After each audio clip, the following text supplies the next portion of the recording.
कभी सोचा है कि भारत का मिडिल क्लास एक अजीब सी रेस में क्यों दौड़ रहा है? सैलरी आती है और ईएमआई के मैसेज के साथ गायब हो जाती है।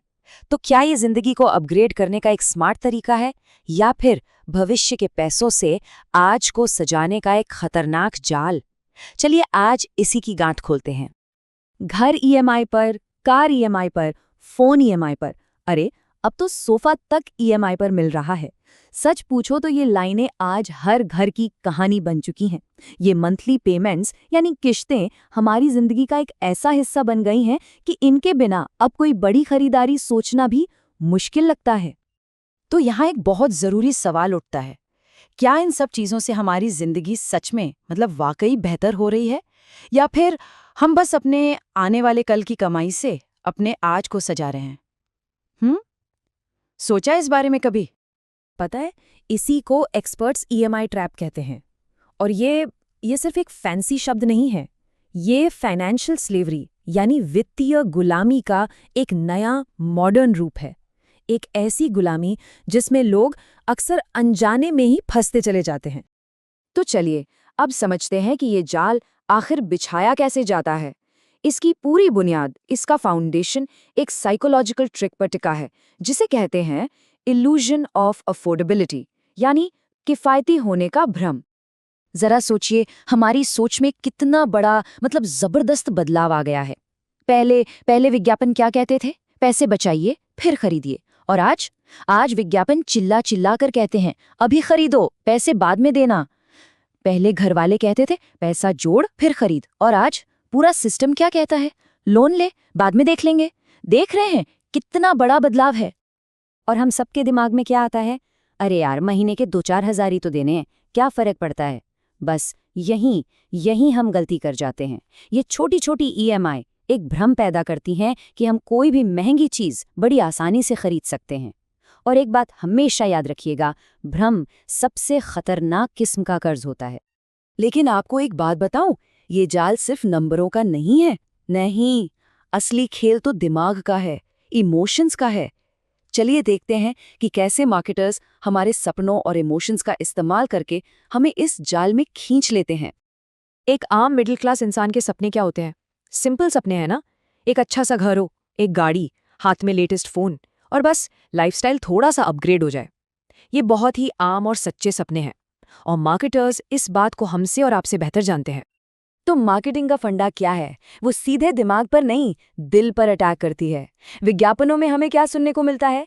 आप डिजर्व करते हो, अपने परिवार को बेस्ट दो। जैसे ही ये इमोशनल ट्रिगर दबता है ना, हमारा लॉजिकल दिमाग साइड में हो जाता है और हाथ सीधा buy now on EMI button पर क्लिक कर देता है। बूम! चलिए अब इमोशन से हटकर थोड़ा नंबरों की बात करते हैं, उस कड़वी सच्चाई की जो आंकड़े बताते हैं। हम बात कर रहे हैं उस दुष्चक्र की, उस कर्ज के जाल की, जिसमें एक बार कोई फंस जाए तो निकलना बहुत मुश्किल हो जाता है। एक सिंपल सा उदाहरण लेते हैं, ठीक है? मान लीजिए किसी की महीने की सैलरी है 50,000 रुपए। एक काफी आम आंकड़ा है ये। तो ये 50,000 जाते कहाँ हैं? देखिए, मान लीजिए 20,000 होम लोन की ईएमआई, 10,000 कार लोन की ईएमआई, और चलिए कहते हैं 7,500 रुपए फोन, फ्रिज, टीवी, इन सब की ईएमआई में। टोटल कितना हुआ? 37,500। मतलब सैलरी का 75% हिस्सा तो सीधा लोन चुकाने में चला गया। सोच सकते हैं? तो फिर बचत के लिए क्या बचा? 0। एक बड़ा सा शून्य। बल्कि सच तो ये है कि कई बार महीने के आखिर तक हाथ में कुछ नहीं बचता, उल्टा पैसा कम पड़ जाता है। और बस यहीं से शुरू होता है वो चक्र। देखिए कैसे। पहले ईएमआई पूरी सैलरी खा जाती है, तो कोई बचत नहीं। फिर अचानक से कोई इमरजेंसी आ जाती है, कोई मेडिकल तकलीफ या नौकरी चली गई। अब पैसा तो है नहीं, तो क्या करना पड़ेगा? एक और लोन, जिसका मतलब और ज्यादा ईएमआई। और ये चक्र बस चलता रहता है, एक कभी न खत्म होने वाला लूप। और पता है, इसका असर सिर्फ बैंक अकाउंट पर नहीं होता। नहीं, इससे कहीं ज्यादा गहरा असर हमारे दिमाग पर, हमारे साइकोलॉजी पर पड़ता है। ये एक मनोवैज्ञानिक कैद की तरह है, एक जेल जो हमारी आज़ादी छीन लेती है। एक पॉइंट के बाद इंसान अपने सपनों के लिए, अपनी ग्रोथ के लिए काम नहीं कर रहा होता। वो सुबह 9 से शाम 5 काम कर रहा होता है, सिर्फ और सिर्फ अपनी किश्तें चुकाने के लिए। हर महीने एक डर कि अगर नौकरी चली गई तो क्या होगा, ईएमआई कैसे भरेंगे। ये आवाज, ये डर कुछ जाना पहचाना सा लगता है। तो ये ईएमआई का जाल आखिर खत्म क्या करता है? सबसे पहले मन की शांति, फिर फाइनेंशियल फ्रीडम यानी पैसे की आज़ादी। इसके बाद आती हैं ग्रोथ की अपॉर्चुनिटीज, आगे बढ़ने के मौके, क्योंकि रिस्क लेने से डर लगता है। और आखिर में एंटरप्रेन्योरियल स्पिरिट, वो जज्बा कुछ अपना शुरू करने का, वो भी दम तोड़ देता है। तो इतनी सब बातों के बाद सवाल उठता है, क्या हर ईएमआई खराब है?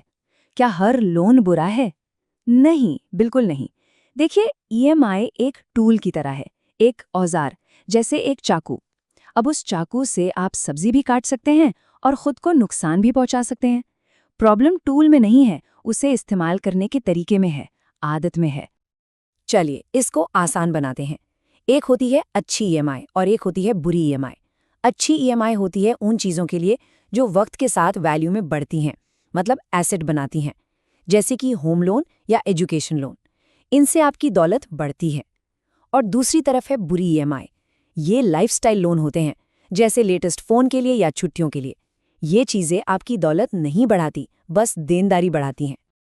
तो अगर कोई इस चक्रव्यूह में फंस गया है, तो क्या कोई रास्ता है बाहर निकलने का? बिल्कुल है।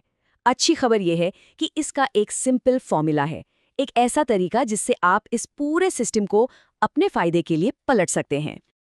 तो फाइनेंशियल फ्रीडम के लिए ये 5 नियम, इनको गांठ बांध लीजिए। नियम नंबर 1, ईएमआई सिर्फ उन चीज़ों के लिए जिनकी वैल्यू टाइम के साथ बढ़े। नंबर 2, अपनी कुल ईएमआई को अपनी इनकम के 30% से हमेशा नीचे रखिए। नियम नंबर 3, शौक की चीज़ें, महंगी चीज़ें हमेशा कैश से खरीदें, क्रेडिट से नहीं। नंबर 4, एक 6 महीने का इमरजेंसी फंड बनाकर रखें, जिंदगी में कुछ भी हो सकता। और सबसे ज़रूरी नियम नंबर 5, खर्च करने से पहले निवेश करें। और पता है, आखिरी नियम में ही दौलत बनाने का पूरा राज छिपा है। मिडिल क्लास सिस्टम क्या है? सैलरी आई, खर्च किया, कर्ज लिया, पैसा खत्म। लेकिन वेल्थ सिस्टम क्या है? सैलरी आई, पहले इन्वेस्ट किया, फिर जो बचा उससे खर्च किया। बस इस एक बहाव को पलटने की जरूरत है, बस इतना ही। तो आखिर में असली मुद्दा क्या है? समस्या क्रेडिट सिस्टम में नहीं है, समस्या है उस बिना सोचे समझे खरीदारी करने की आदत में। सिस्टम को दोष देने से कुछ नहीं होगा, जरूरत है अपनी खर्च करने की आदतों को कंट्रोल करने की। तो अगली बार जब कोई महंगी चीज खरीदने का मन करे, तो 1 सेकंड के लिए रुककर सोचना। सपनों को ईएमआई पर खरीदना नहीं है, सपनों को इन्वेस्टमेंट से बनाना है। क्योंकि असली आज़ादी चीज़ें खरीदने में नहीं है, असली फाइनेंशियल फ्रीडम अपनी जिंदगी की फाइनेंशियल स्क्रिप्ट खुद लिखने में है।